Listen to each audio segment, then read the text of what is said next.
Hey everyone, and welcome back to another video. And in this video, I'm going to show you how to pull up your QR code on the Priority Pass app. Now, this video is going to be particularly useful for individuals.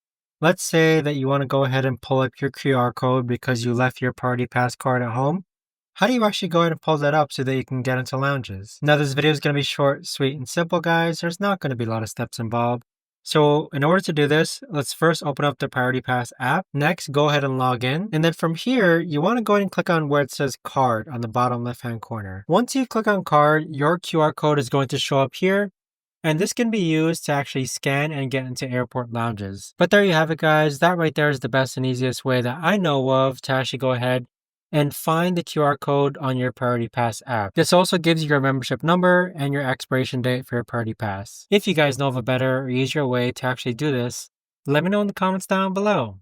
I would love to know. Thanks so much for watching, everyone, and I'll see you guys all in the next video.